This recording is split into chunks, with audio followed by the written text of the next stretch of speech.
애기야, 너도 살고 싶구나. 나도 살고 싶어.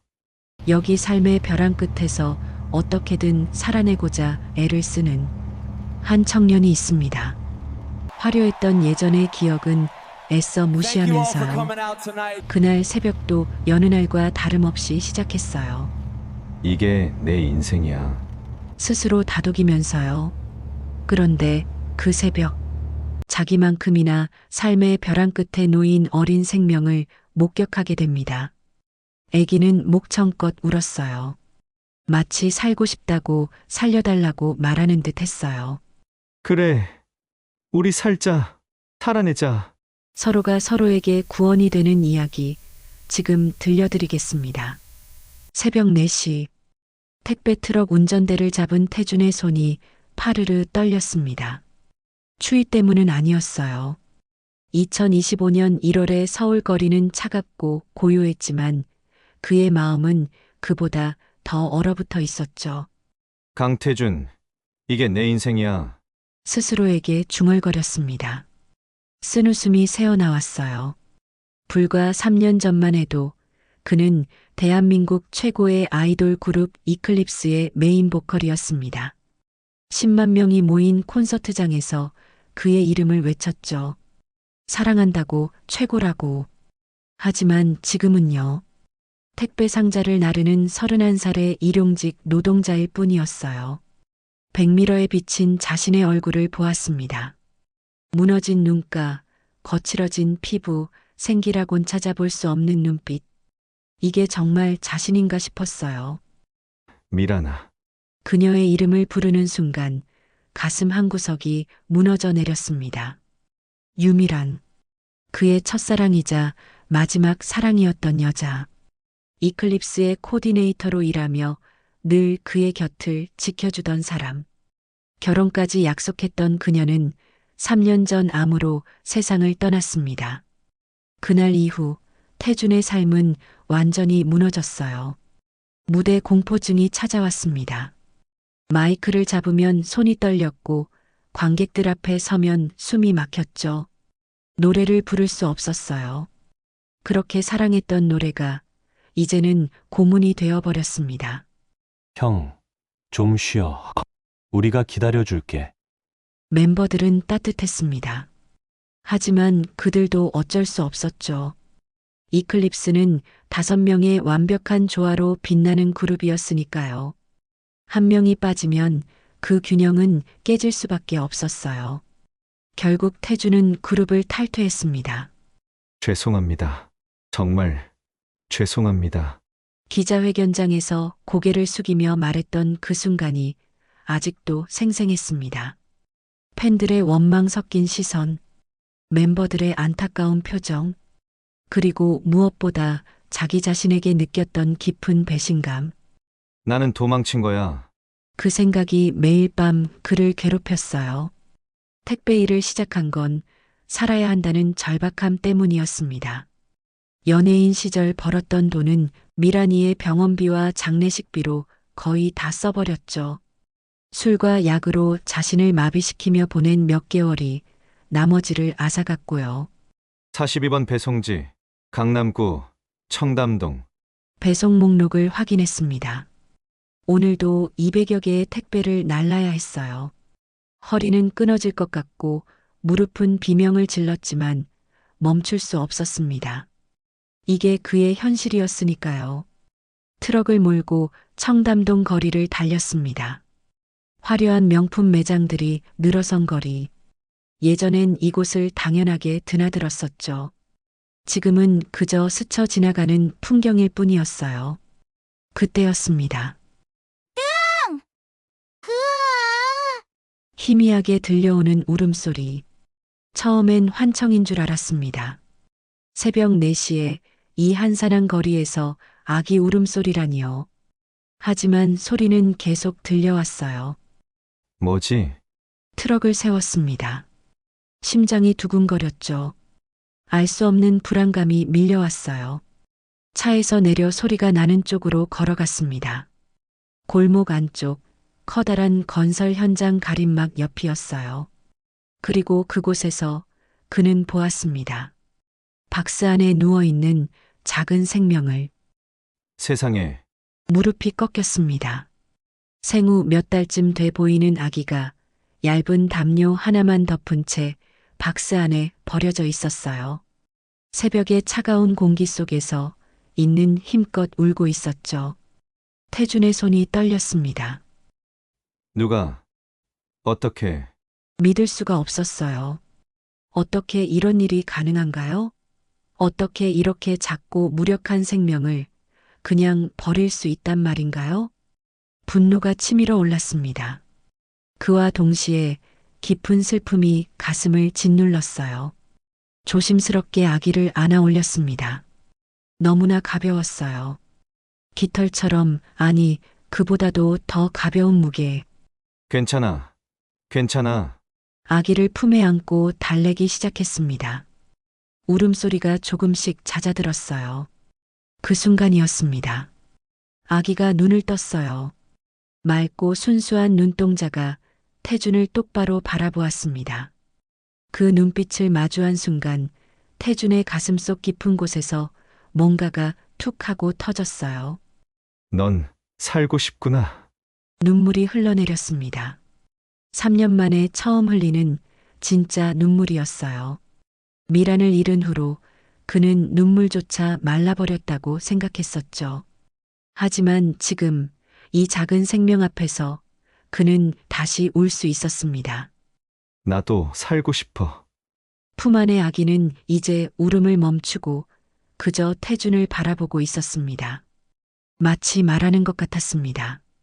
저를 버리지 마세요. 태준은 재킷을 벗어 아기를 감쌌습니다. 떨리는 손으로 전화기를 꺼내 119를 눌렀죠. 여보세요. 경찰서인가요? 아기를 발견했습니다. 버려진 아기요. 이치는 통화를 하는 내내 그는 아기를 꼭 안고 있었어요. 이상했습니다. 이 아기를 처음 본 게 불과 몇 분 전인데 벌써 놓고 싶지 않았으니까요. 마치 이 아이가 자신에게 다시 살아갈 이유를 주는 것만 같았습니다. 괜찮아. 내가 지켜줄게. 그리고 그는 알았어요. 자신의 인생이 지금 이 순간부터 완전히 달라질 거라는 걸. 추락한 별이었던 그에게 새로운 빛이 찾아온 것입니다. 병원 응급실은 새벽임에도 붐볐습니다. 태주는 품에 안은 아기를 꼭 껴안고 있었어요. 경찰관들이 주변을 에워쌌지만 그는 아기를 내려놓고 싶지 않았습니다. 선생님 아기 상태 확인해야 하니까 잠시 맡겨주세요. 간호사가 부드럽게 말했어요. 태주는 천천히 고개를 끄덕였습니다. 금방 돌아올게. 아기에게 속삭였어요. 의사가 아기를 진찰하는 동안 태주는 복도 벤치에 앉아 있었습니다. 경찰관이 다가와 물었죠. 발견 당시 상황을 좀 더 자세히 말씀해 주시겠습니까? 새벽 4시쯤이었어요. 택배 배송 중이었는데 청담동 건설 현장 근처에서 울음소리를 들었습니다. 가보니 박스 안에 말을 잇지 못했습니다. 목이 메었어요. 경찰관은 고개를 끄덕이며 수첩에 뭔가를 적었습니다. 주변의 CCTV 확인해 보겠습니다. 그런데 강태준 씨 얼굴이 익숙한데 혹시 연예인이셨습니까? 순간 태준의 몸이 굳었어요. 예전 일입니다. 아, 이클립스 맞죠? 제 딸이 엄청 좋아했는데 경찰관의 목소리가 점점 작아졌습니다. 태준의 표정을 읽은 거였죠. 죄송합니다. 괜한 말을. 괜찮습니다. 태준은 억지로 미소 지었어요. 1시간쯤 지났을까요? 의사가 나왔습니다. 태준은 벌떡 일어났죠. 아기는 괜찮습니까? 다행히 건강한 편입니다. 생후 2달 정도 됐고 특별한 질병은 없어요. 다만 의사가 잠시 말을 멈췄습니다. 다만 태준의 목소리가 떨렸어요. 저체온증 초기 단계였습니다. 조금만 늦었어도 위험할 뻔했어요. 발견하신 게 정말 다행입니다. 가슴이 철렁 내려앉았습니다. 조금만 늦었다면 그냥 지나쳤다면 아기는 죽었을지도 몰라요. 지금은 어떻습니까? 안정을 찾았습니다. 며칠 입원해서 관찰해야겠지만 큰 문제는 없을 겁니다. 태주는 깊게 숨을 내쉬었어요. 보호자는요? 부모는 찾았습니까? 경찰관에게 물었습니다. 아직입니다. CCTV 분석 중이에요. 신원 확인은 가능합니까? DNA 검사를 진행할 예정입니다. 다만 시간이 좀 걸릴 겁니다. 경찰관이 말했어요. 그동안 아기는 어디로 가나요? 태준이 물었습니다. 일단 아동보호시설에 맡겨질 겁니다. 보호시설. 그 말을 듣는 순간 태준의 가슴이 아팠어요. 제가 돌볼 수는 없을까요? 자신도 놀란 질문이었습니다. 경찰관과 의사가 서로를 바라보았죠. 글쎄요. 그건 절차상. 저도 압니다. 하지만 제가 발견했고 아기도 저한테 익숙해진 것 같아서요. 태준의 목소리에 간절함이 묻어났어요. 일단 아동보호 담당 공무원과 상담해 보시죠. 며칠이 흘렀습니다. 태준은 매일 병원을 찾았어요. 택배 일을 끝내고 달려가서 아기를 바라보았죠. 아기는 하루가 다르게 건강해졌습니다. 작은 손을 움직이고 가끔 미소 짓는 것 같았어요. 이름이 뭐예요? 간호사가 물었습니다. 아직 없습니다. 제가 지어줄까요? 태준은 한참을 생각했어요. 준혁, 강준혁이요. 준은 준수하다는 뜻이고 혁은 빛난다는 뜻이었습니다. 이 아이가 밝게 자라길 바라는 마음을 담았죠. 그런데 일주일째 되던 날이었습니다. 경찰이 긴급 연락을 해왔어요. 강태준 씨, 지금 경찰서로 와주실 수 있습니까? 아기 신원이 확인됐습니다. 심장이 쿵 내려앉았습니다. 경찰서 조사실. 형사가 파일을 펼쳐 보였어요. DNA 검사 결과입니다. 이 아기는 형사가 잠시 숨을 고르더니 말했습니다. 서진 엔터테인먼트 서재민 회장의 손자로 확인됐습니다. 뭐라고요? 태주는 자리에서 벌떡 일어났어요. 서진 엔터테인먼트. 대한민국 최대 엔터테인먼트 기획사 중 하나였습니다. 그리고 서재민 회장은 업계의 전설이었죠. 회장의 손자라니. 그럼 왜 버려진 겁니까? 버려진 게 아니라 유괴된 쪽으로 비공식 수사 중이었습니다. 형사가 설명을 시작했어요. 몇 달 전 회장의 외동아들 가족이 교통사고로 세상을 떠났습니다. 그런데 태어난 지 얼마 안 된 손자의 시신은 발견이 되지 않았어요. 손자의 몸값을 노리고 유괴를 한 것 같은데 수사망이 좁혀오자 범인이 결국 아이를 버린 것으로 보입니다. 태주는 주먹을 꽉 쥐었어요. 회장님은 아십니까? 손자를 찾았다고 말씀드렸습니다. 이 사건으로 건강이 더 안 좋아지셨다고 해요. 심장병을 앓고 계시거든요. 형사가 한숨을 쉬었습니다. 지금은 범인을 잡는데 총력을 기울이고 있습니다. 빨리 범인을 잡아야 하는데 말이죠. 태주는 창밖을 바라보았어요. 재벌 회장의 손자. 그 말이 마음을 무겁게 짓눌렀습니다. 그럼 이제 아기는 어떻게 됩니까? 법적 절차를 밟아야죠. 아마 회장님이 친권을 주장하실 겁니다. 당연한 일이었어요. 그날 밤 태주는 병원으로 갔어요. 신생아실 유리창 너머로 아기를 바라보았습니다. 준혁이가 평화롭게 자고 있었죠. 미안해. 준혁아, 유리에 손을 댔어요. 아저씨가 너를 지키고 싶었는데 아저씨는 아무것도 아닌 사람이라서. 눈물이 흘러내렸습니다. 하지만 그때였어요. 복도 끝에서 누군가 걸어오는 소리가 들렸습니다. 고급 양복을 입은 노신사였어요. 지팡이를 짚고 천천히 걸어오고 있었죠. 그 순간 태주는 알아차렸습니다. 서재민 회장이었어요. 두 사람의 시선이 유리창 너머 아기에게 동시에 향했습니다. 침묵이 흘렀습니다. 재민 회장은 유리창 너머 아기를 바라보고 있었어요. 그의 손이 미세하게 떨리고 있었죠. 태주는 숨조차 제대로 쉴 수 없었습니다. 한참 만에 회장이 입을 열었어요. 당신이 이 아이를 발견한 사람입니까? 목소리는 낮고 무거웠습니다. 하지만 떨림이 섞여 있었죠. 예, 그렇습니다. 태준이 대답했어요. 회장은 천천히 고개를 돌려 태준을 바라보았습니다. 날카로운 눈빛이었지만 동시에 깊은 슬픔이 묻어 있었어요. 고맙습니다. 예상치 못한 말이었습니다. 조금만 늦었어도 이 아이는, 내 손자는 죽었을 겁니다. 회장의 목소리가 갈라졌어요. 태준은 아무 말도 할 수 없었습니다. 가슴이 먹먹했죠. 당신 얼굴이 낯익은데 어디서 봤을까요? 회장이 눈을 가늘게 뜨고 태준을 살폈어요. 예전에 우리 회사 소속이었습니까? 순간 태준의 온몸이 굳었습니다. 아, 이클립스. 강태준 맞죠? 기억하고 계셨습니까? 태준은 놀라움을 감추지 못했습니다. 물론입니다. 당신은 우리 회사 역사상 가장 뛰어난 보컬이었어요.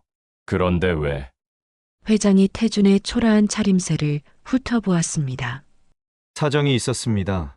태준은 고개를 숙였어요. 회장은 더 묻지 않았습니다. 대신 다시 아기를 바라보았죠. 아들 내외가 죽고 2달이 흘렀습니다. 손자의 생사도 모른 채 이 하레비는 그저 회사 일로 시간을 때우며 살았어요.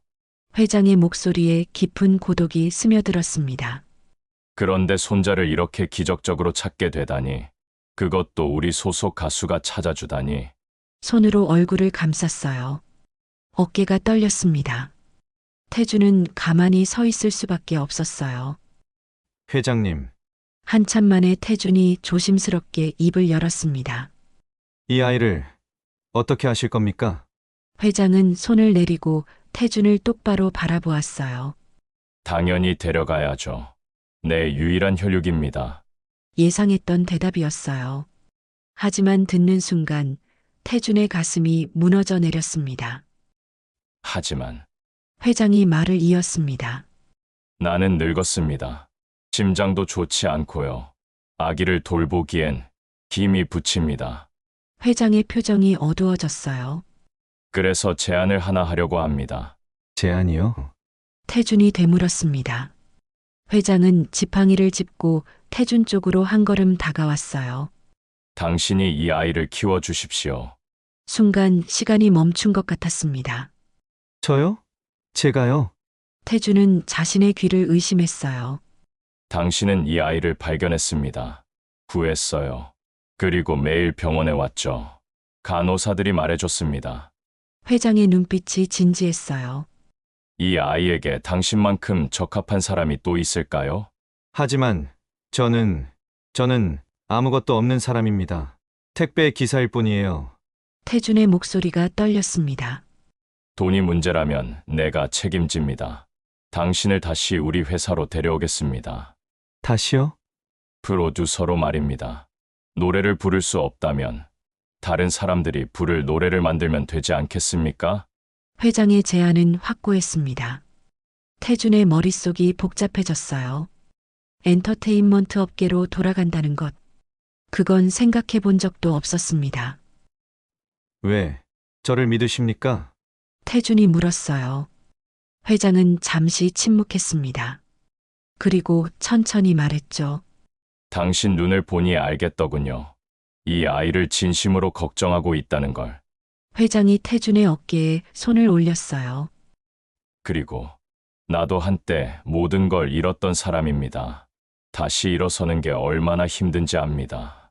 그 순간 태준은 회장의 눈에서 자신과 비슷한 무언가를 보았어요. 상실의 아픔, 시간을 드리겠습니다. 이틀만 생각해 보십시오. 회장이 명함을 건넸습니다. 결정하면 연락 주세요. 그렇게 말하고 회장은 천천히 복도를 걸어 나갔어요. 뒷모습이 쓸쓸해 보였습니다. 태주는 멍하니 서 있었어요. 다시 유리창 너머를 바라보았습니다. 준혁이가 작은 손을 움직이고 있었죠. 나 할 수 있을까? 스스로에게 물었어요. 그날 밤 태주는 잠을 이루지 못했습니다. 좁은 원룸에 누워 천장만 바라보았어요. 아이를 키운다는 것, 그건 엄청난 책임이었습니다. 자신의 인생도 제대로 살지 못하는 사람이 어떻게 다른 생명을 책임질 수 있을까요? 하지만 동시에 마음 한구석에서 뜨거운 무언가가 끓어올랐어요. 준혁이를 처음 안았을 때 느꼈던 그 감정.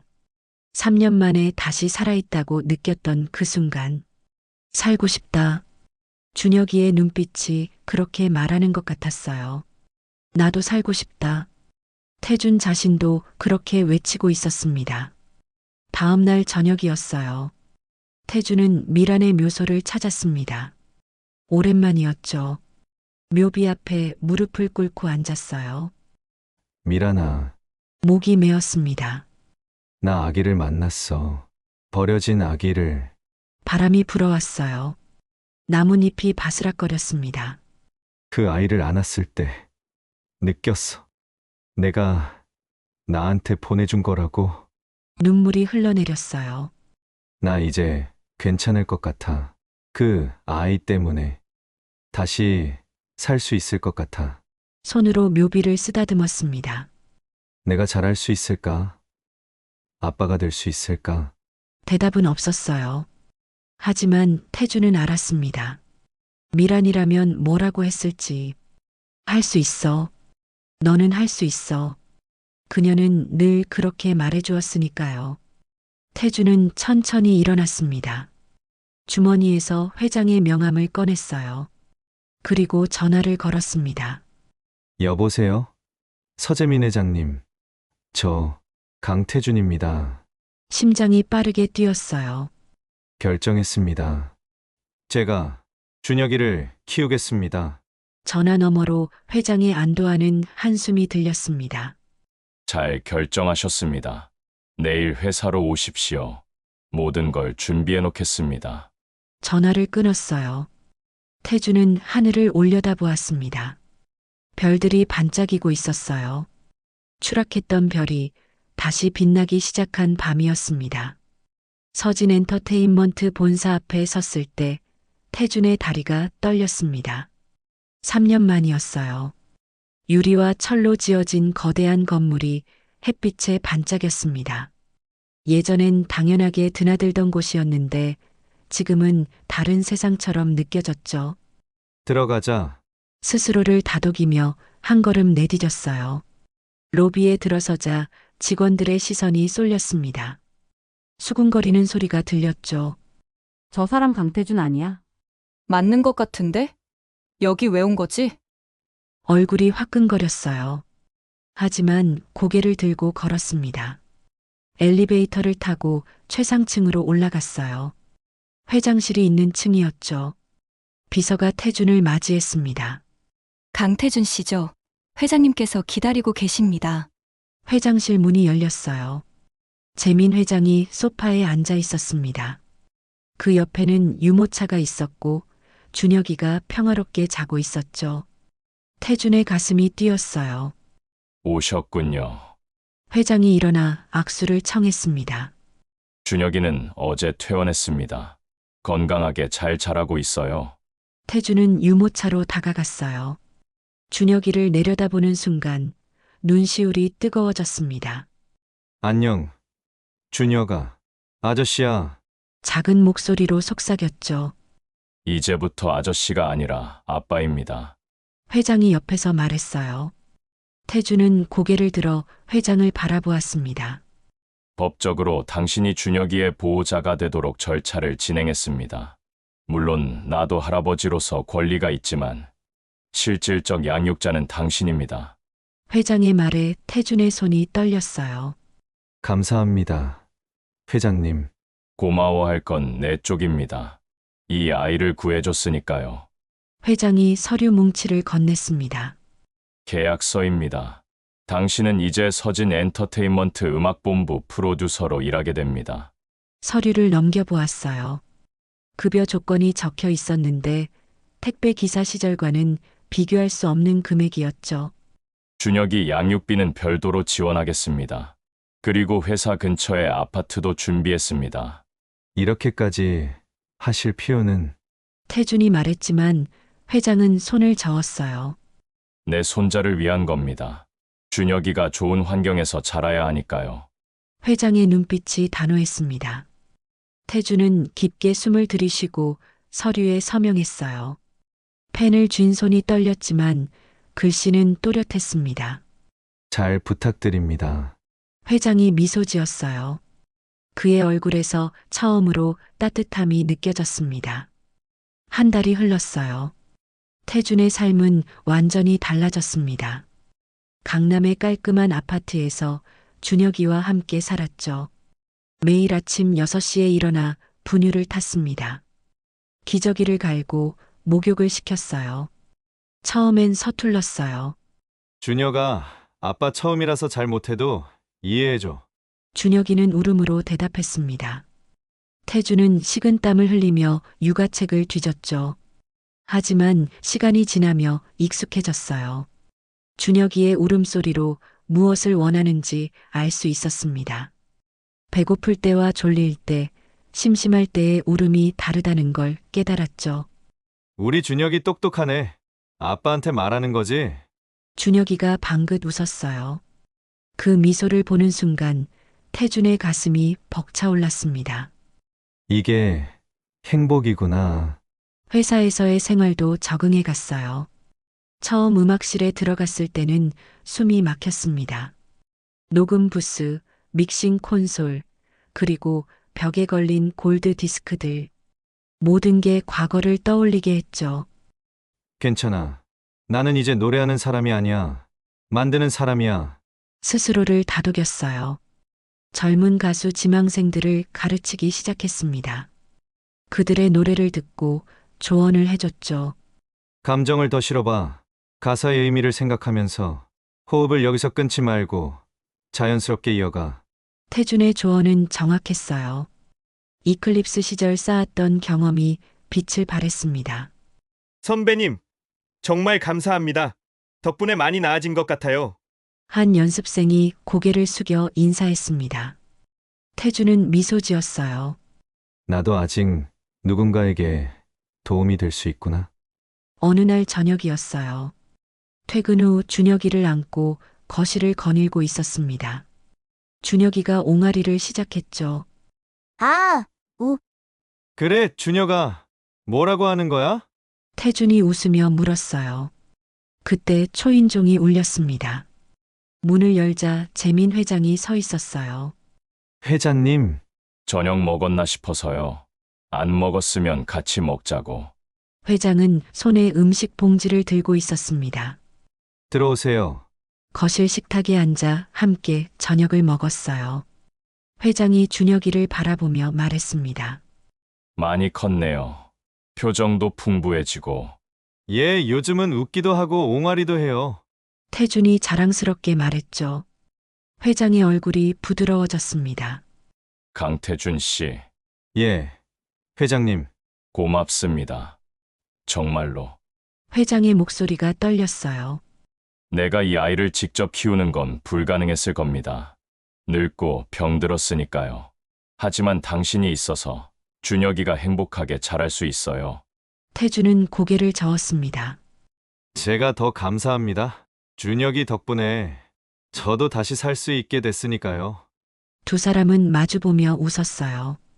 서로 다른 상처를 가진 두 남자가 한 아이를 통해 치유되고 있었습니다. 그날 밤 준혁이를 재우고 난 후였어요. 태준은 발코니에 나가 야경을 바라보았습니다. 서울의 불빛이 반짝였죠. 한 달 전만 해도 상상도 못했던 삶이었어요. 택배 트럭을 몰던 자신이 이제는 아빠가 되어 있었습니다. 다시 음악을 할 수 있게 되었고 누군가를 가르치고 있었죠. 미란아, 하늘을 올려다보며 속삭였어요. 나 잘하고 있는 거 맞지? 준혁이 때문에 다시 웃을 수 있게 됐어. 바람이 불어왔습니다. 마치 대답처럼 느껴졌어요. 잘하고 있어. 계속 그렇게 해. 태주는 미소 지으며 집 안으로 들어갔습니다. 준혁이가 자는 방문을 살짝 열어보았어요. 작은 가슴이 규칙적으로 오르락 내리락 했습니다. 준혁아, 잘 자. 아빠가 옆에 있을게. 문을 닫으며 태주는 생각했어요. 새로운 시작이었습니다. 추락했던 별이 다시 떠오르고 버려졌던 아이가 사랑받고 상처받은 두 남자가 치유되는 이야기. 그 이야기는 이제 막 시작되었습니다. 5년이 흘렀습니다. 준혁이는 이제 5살이 되었어요. 유치원에 다니며 친구들과 뛰어노는 건강하고 밝은 아이로 자랐습니다. 아빠, 오늘 유치원에서 노래 불렀어. 현관문을 열고 들어온 태준에게 준혁이가 달려왔어요. 그래? 무슨 노래? 태준이 준혁이를 안아올리며 물었습니다. 곰 3마리. 선생님이 나 노래 잘한다고 했어. 자랑스러운 표정이었죠. 태준의 가슴이 따뜻해졌어요. 우리 준혁이 대단하네. 아빠 닮아서 노래 재능이 있나 봐. 아빠도 노래 잘해. 응, 아빠도 옛날에는 노래를 많이 불렀어. 준혁이가 눈을 반짝였습니다. 그럼 나한테 가르쳐줘. 태준은 웃으며 준혁이를 내려놓았어요. 5년이라는 시간 동안 태준의 삶은 완전히 달라졌습니다. 프로듀서로서 그는 여러 히트곡을 만들어냈어요. 서진 엔터테인먼트의 신인 그룹을 성공시켰고 업계에서 다시 한번 이름을 알렸죠. 하지만 무엇보다 중요한 건 준혁이의 아빠로 사는 일이었습니다. 매일 아침 준혁이를 깨워 유치원에 데려다 줬어요. 저녁엔 함께 저녁을 먹고 동화책을 읽어줬습니다. 아빠, 이 책 재밌어. 내일도 읽어줘. 그럼 내일도 읽어줄게. 평범하지만 소중한 일상이었어요. 어느 날 재민 회장이 태준을 불렀습니다. 강 본부장. 이제 태준은 음악본부 본부장이 되어 있었어요. 예, 회장님. 이클립스 멤버들이 재결합 콘서트를 하고 싶어 한다는데 자네 생각은 어떤가? 순간 태준의 심장이 멎는 것 같았습니다. 이클립스. 5년이 지났지만 여전히 그 이름은 그의 가슴을 무겁게 했어요. 저는 무대에 서지 않겠습니다. 알고 있네. 하지만 프로듀서로 참여하면 어떨까? 멤버들도 자네가 함께 했으면 좋겠다고 하더군. 회장의 제안이었습니다. 며칠 생각할 시간을 주시겠습니까? 물론이지.